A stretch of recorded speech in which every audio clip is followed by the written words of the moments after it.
This is a poem from a little book called Dark Hills of Home, published by Monongahela Books to celebrate my 10th anniversary as laureate. Seems an awfully long time to keep me around. A cistern, remember that's a hole in the ground to collect water, not quite like a well, but similar. It was a bright day, cleaning the cistern. It was a bright day, and why the sun couldn't find the bottom of this rather small hole in the ground I couldn't understand. A pencil flashlight between my teeth mooned the floor while I worked. We'd played at being farmers and still were, desperately, playing. An elfin ladder had delivered me into this shelving vault, and its splintery, narrow rungs the only hope for my return earthside.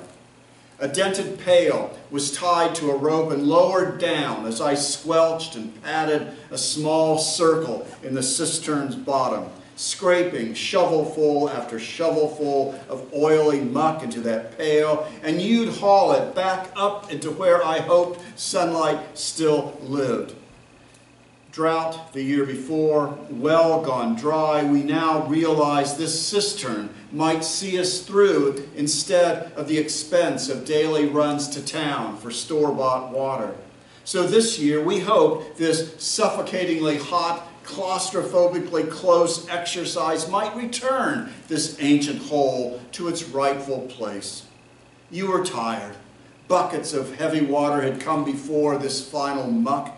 And I felt the stones were growing and the floor sinking, and it was right then came a flash of emerald, a jewel, a gem, riches, but the mineral lived. The green slithered, almost like holy hell, a snake. Did I wet myself in that small cylinder of sunless perdition? Did I scream theatrically, you'll ask? I'll never tell. Did I survive? Well, it appears possible, but the terror was real. You see, it was, as I already said, very, very close in there, and he was so very, very alive. And though only a finger's width and 12 feet long, my partner insists it was in fact less than 12 inches, so it was, okay, truth to tell, harmless, a little grass snake, somehow spelunking down there with me, but his brilliance does remain unexplained in that dark, as does the instinctual contagion of fear his wriggling placed within me. Anyway, we came to an agreement, he and I. If he'd quit snaking about and let me scrape him up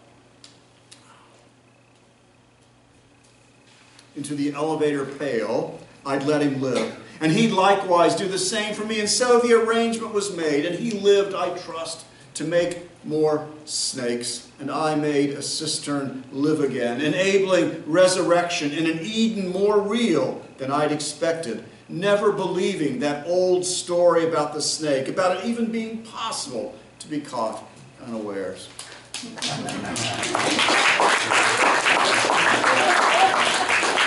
That's about as